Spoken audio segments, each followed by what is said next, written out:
En attendant, il existe des projets plus modestes. À Toulouse, la toute jeune société Aura Aero s'est lancée dans la construction d'un appareil respectueux de l'environnement. Ce biplace, destiné à la voltige, sera prochainement proposé en version 100% électrique. Pour vous, cet avion-là, c'est forcément l'avion de l'avenir. Oui, on est convaincu que cet avion-là, pour répondre aux besoins et aux marchés qui sont visés, est la bonne solution. En tout cas, on s'y attache et on s'y emploie. Après, il y a une nécessité de transition et d'évolution. Il y a des technologies qui sont disponibles maintenant, notamment les sujets d'électrification, avec des limitations d'usage sur lesquelles on doit travailler. Et donc, il y a une notion d'évolution progressive pour des avions avec des missions courtes à moyennes, avec des avions 100% électriques, des avions hybrides, des avions thermiques. Et au fur et à mesure de l'évolution des technologies, vraisemblablement, on est assez convaincu que l'avion électrique aura sa place sur des avions légers ou des avions régionaux.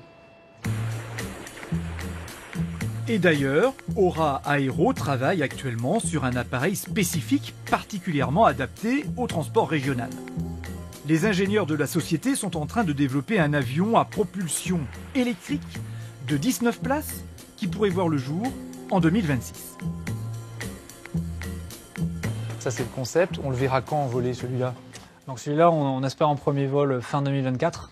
En tout cas, c'est l'objectif. C'est le vol d'essai, ça? C'est le vol d'essai du premier prototype. D'accord. Et après, la première exploitation commerciale, ce sera pour 2027. Vous avez déjà des clients? On a déjà des clients, des compagnies aériennes avec lesquelles on travaille, dans lesquelles on a des discussions assez avancées pour avoir ce qu'on appelle le client de lancement.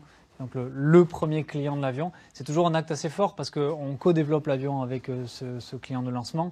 Et en même temps, lui peut bénéficier aussi de l'image associée à un nouvel avion qui arrive sur le marché. Et ce sont plutôt des grosses compagnies qui sont intéressées par ça ou pas? Les grosses compagnies arriveront peut-être dans un second temps. Là, c'est plutôt des compagnies dites régionales. Donc, on pourrait imaginer assez facilement que dans un futur assez proche, on puisse avoir des compagnies beaucoup plus grosses qui se dotent d'avions plus petits par rapport à ce qu'ils ont actuellement.